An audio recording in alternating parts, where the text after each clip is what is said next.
Hello world! I just got home. So, karon nagmantika ko og galunggong. Galunggong is budburon. So, I used to sell fresh fish in the market, Mandawi City Public Market, when I was a little girl. And I know there are two types of budburon. Galunggong. So, actually three. One with a red tail, na ay budburon nga tag-as, o niya na sa budburon nga classic. It's called classic because it's just ordinary budburon or galunggong, and it has white tail and all white. So, yesterday when Chris and I went to buy some stuff from the Filipino grocery store, I found some galunggong. Gamay na lang nahabilin, so ako na lang yung gipilian. Kaya gusto ko mag-utan later, moringa or malunggay soup. And pinakaging budburon tag-as. Ikatanta mo ha? Di ara world. Akong gimantikaan kaya wala si Habi. Nagyayaw man gana siya kay lang si daw. Wala man siya. O, dara. Hapit na. Malito. Pinakaging.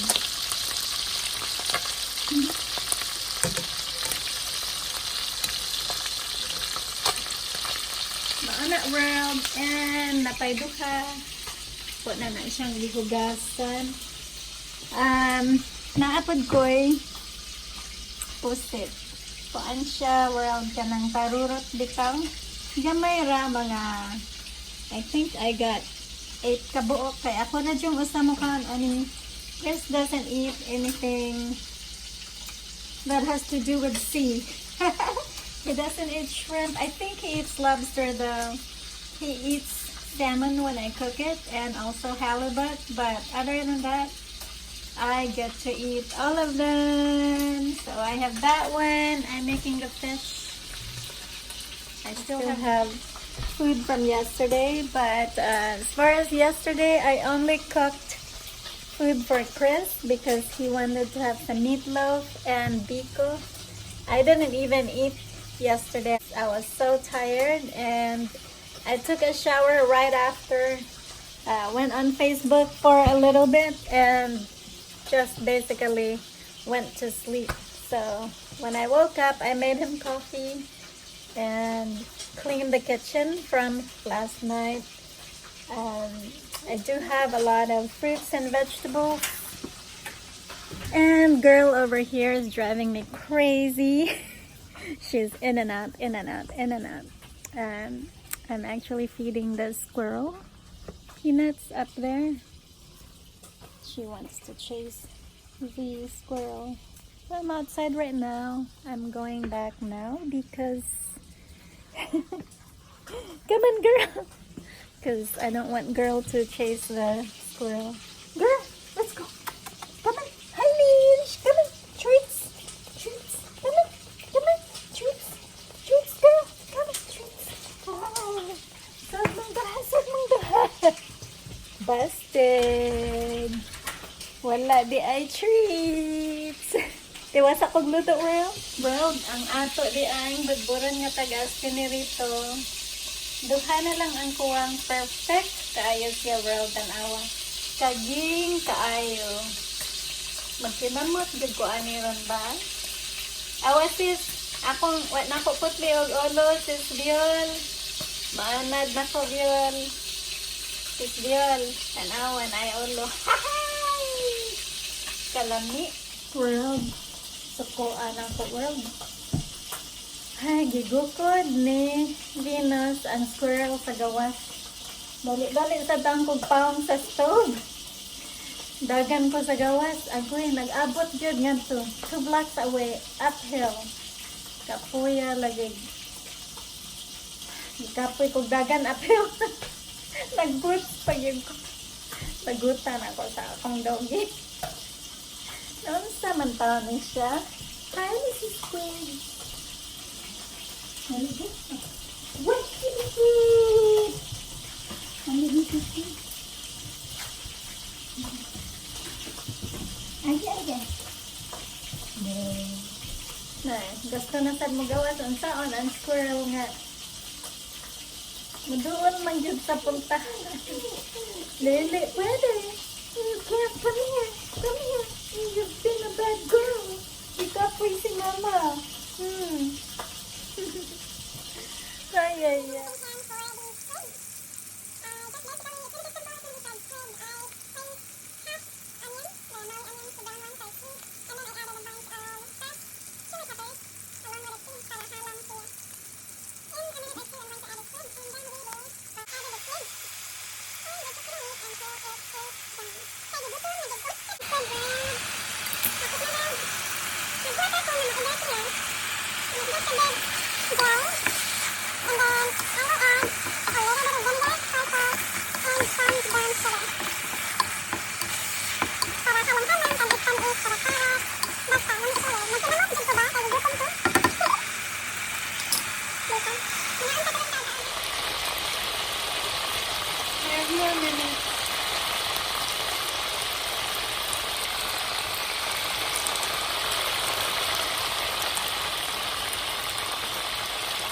So world, I am starting to plate my lunch because I'm starving. Malaon pa.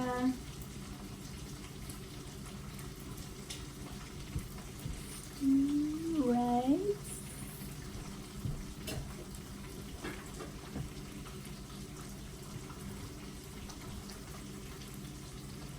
Naghano na ko kay para mutangbo ko balik. Ipadagan jud ko ni Venus ba uphill.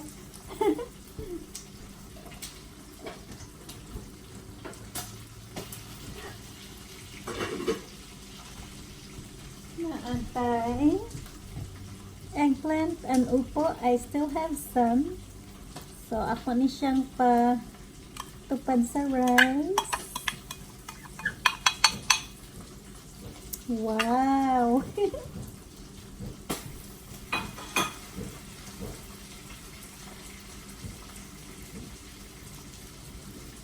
Butangan na to o pinakaging nga budburon tagas.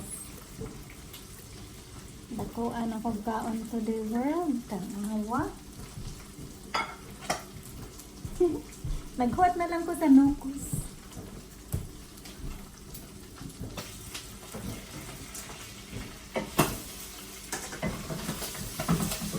Ayaw ko bote. Ayaw ko bote. Ano?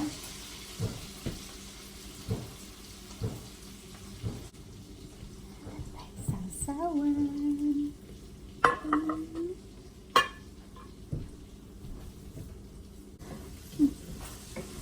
Saan pagdaot?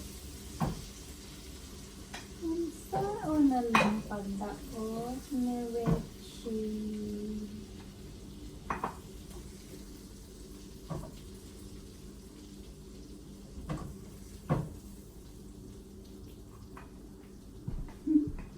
Huwag atong pasit world, atong itupad sa fish. Hala.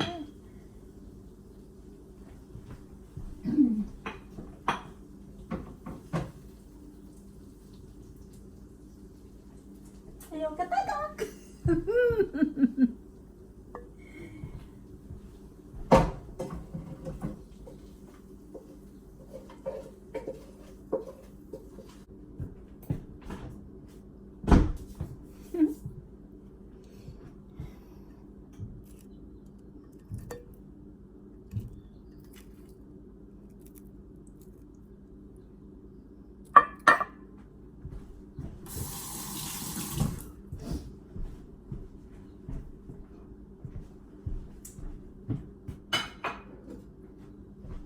Pakit-on ta mo world sa akong lunch. So akong lunch world has been plated. I have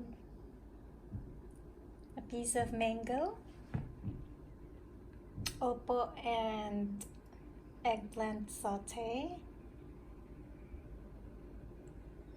squid na ako'y sausawan. I have rice and then my budburon tagas pinakaging mangaon.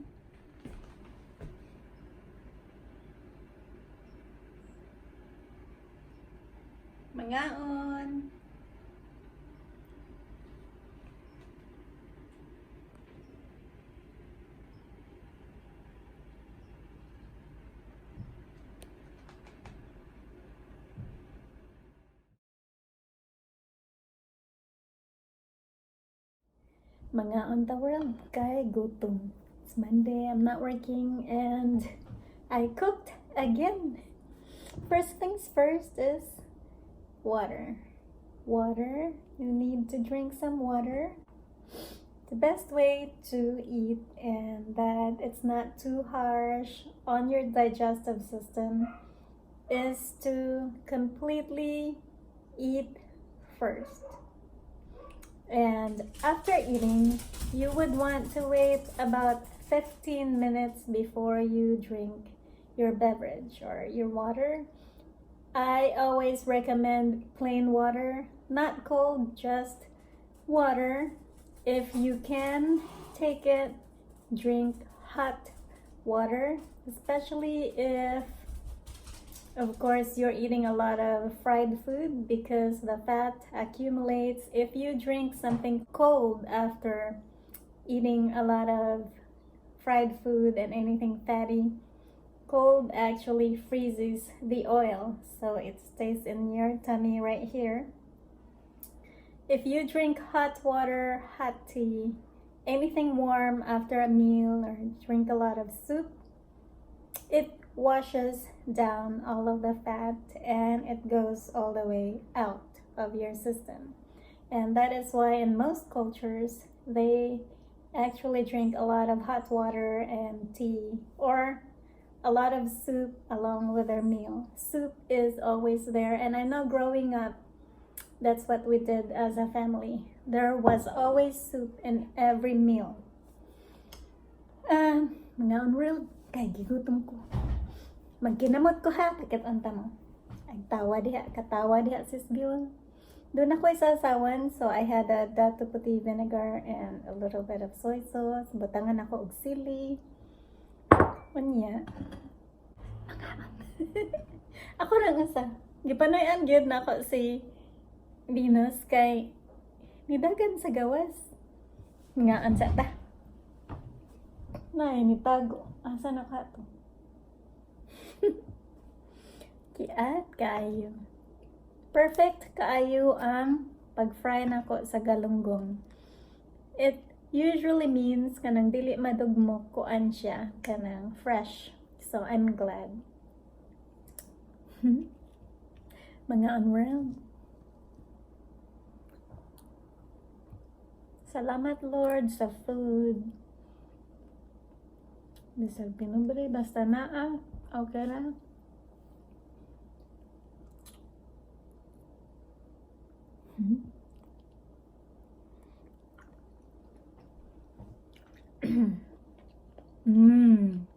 Yummy.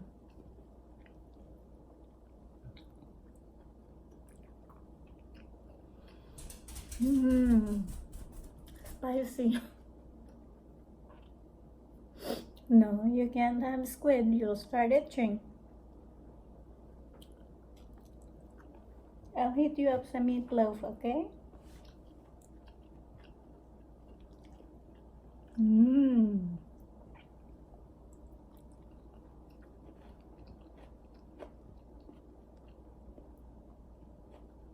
Lamig kayo world. I hope someday magkita tanong pohon-pohon maluoy si Lord. Basta magpakuyog gyud ko ninyo adto tag merkado, mamalit gyud ta og ingon ani squid, shrimp kay barato ra kaayo diha.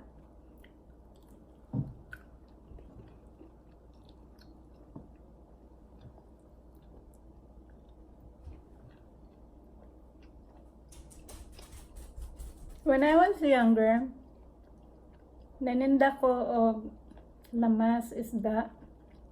It was a hard life and we were poor.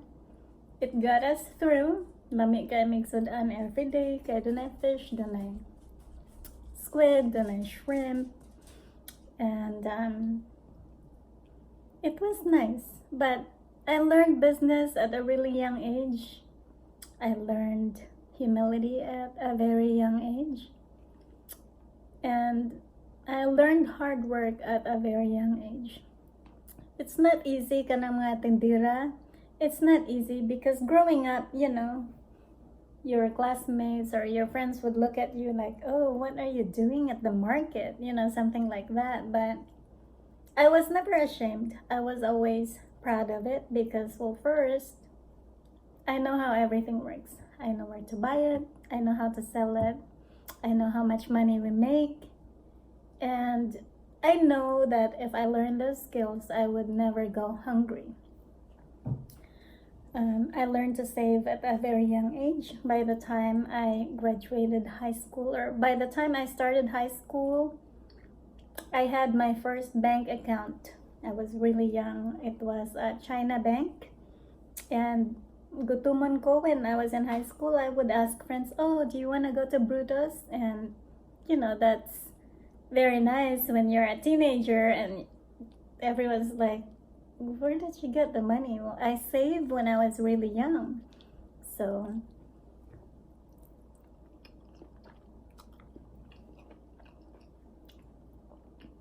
Brutus was the bomb when I was in high school. Right, Sis Viol? Nasa na to si Kling Kling, si Mary Anye. Siupaw o mango shake ang among madali-dali.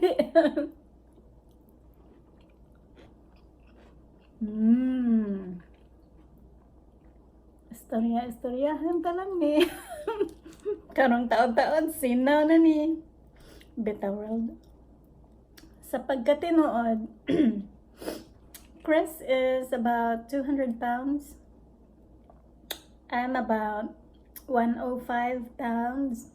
Sometimes when I eat a lot, like right now, I go up to 108. But after a week, it goes away. Mahilis ra. Do you know? You wanna know a secret? Do you know that I eat more than he does? I eat a lot. I eat like twice as much as he does.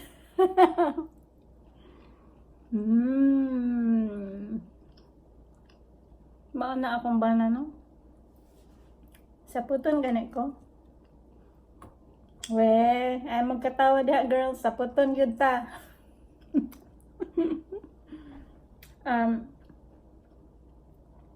Magdada na siya food. Igulit niya. Unsa na lang mahuna-hunaan? Fried chicken. Sahay. Maadto siya sa Filipino store. Patakag palit. Doon na ba yung uban nga food sa Filipino store? Nga dili ko mukaan kay picky good kaayo ko around. I eat seafood, so mostly fish. Pork, I will only eat if I cook it. Because there is a certain way to prepare pork, and if you don't cook it right, it does carry a lot of diseases. So pork needs to be cleansed well and cooked well. So I will only eat like pork chop or kinukusan kung ako ang magluto. If it's someone else, I won't eat it because I don't know how they prepared it.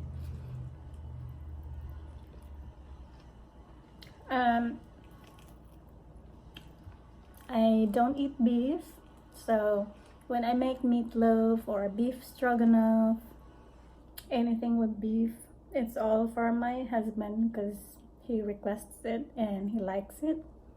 I don't eat beef. I don't eat goat. I don't eat horses. Ducks. I don't eat ducks. So basically, I eat chicken, seafood, but not all. I would eat shrimp if it's cleansed well, again, because they are bottom feeders. I want to make sure that their butterfly, the intestines are out, and the head is off, everything like that. But really, I only eat chicken and mostly seafood. I'm very picky, and it's because some animals are sacred, like the cow. I just can't imagine eating.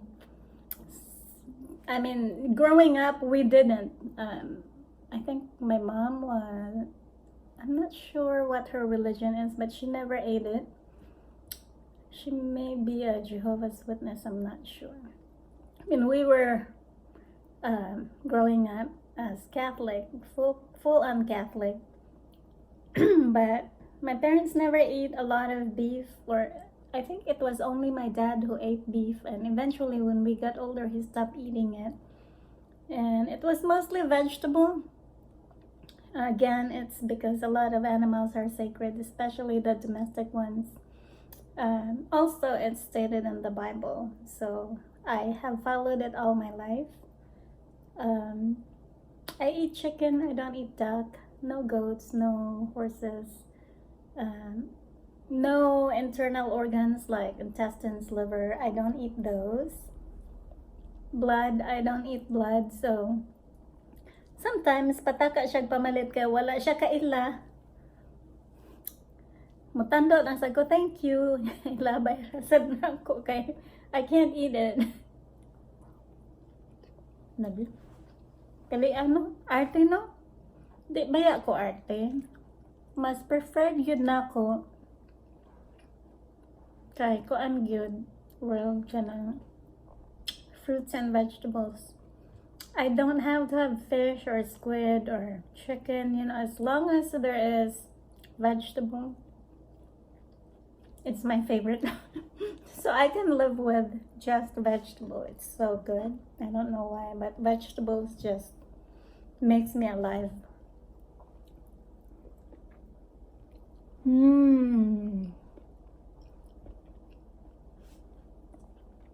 Naan world. I hope na amoy sudan karon. Na datay announcement. Oh, mura yung correct ba? We have a schedule for mukbang for our friends over there nga ang nag-lead si Michelle Estrella. Inyong mukbang diha guys is November 10. It's coming up. I-video niya ninyo ha. Kinsa gani mo vlog ato atong vloggers diha, Harry Lens, shout out. Tabangin niya sila vlog ha. Kaya ang taga Mandawi diha na maawawon. Na-notice na ko maawawon kani sila si Vel, Galvan, si Andrea, Siit, mga Siit family, mga Mendoza family. Bisag maklaro good nga mga bright. Maawawon. Si Christy Cañales, dili kayo siya maawawon kay nakahinumdum ko sa iyang Maxer Band submission, budbud og bibingka. Katawa agad nako. Si oh my God, Christy.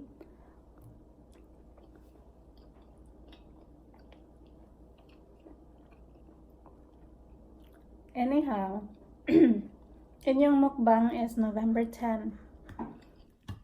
Our gal schedule for mukbang is November 6, so it's going to be this coming Sunday, I think. Sunday, right?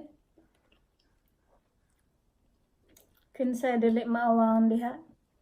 Silang Marjorie, dili maawawon. Si Cheche, tabang unya mo og vlog ha. Please, para atong i-post.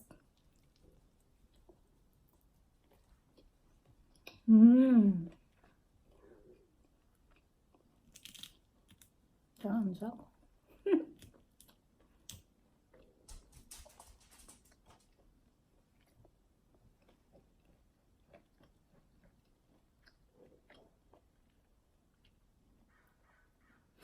Akong bana ba? Pero meron niyang kita na ko nga nagginamot anya isda bitang gagagmay. Kay bag-uhay ra sa gyud ko nga ni kaon ingon ani nga isda kanang budburon kanang gagmay. Ang amo gadire kasagaran kay fillet gud siya nga kanang dagko kay salmon. So filleted salmon na siya or halibut, you know, baga kaayo niya dagko. Wa siya kakita nga ingon ani mo kaon dae ko kay dili man gyud ko makaon ingon ani sa una kay pag ari gud nako all of my friends were Caucasian. Puro gyud mga Amerikano. So murag naanad na lang ko nga na-adapt ang ilang culture, the way they eat. So mauna, so when Chris saw me eating fish like this, unya nagkinamot. Na-shock siya. Siya nagkinamot. It's fine kay it's like that also in Hawaii. He lived in Hawaii for 2 years and I also lived in Hawaii for a year. So, mura ra gyud og Pinas. Daghan sang Filipinos didto. Anyway, sige gyud taon siya ingon. Hoy, pagbantay ka mabukog ka. Kay gagmay ko no kayo bukog. Unsaon ko no na paghagpat. Ako na sang man, it takes skills. Char. Bitaw eh. Tiwas ako kaon world ha. I love you all and God bless. Aloha.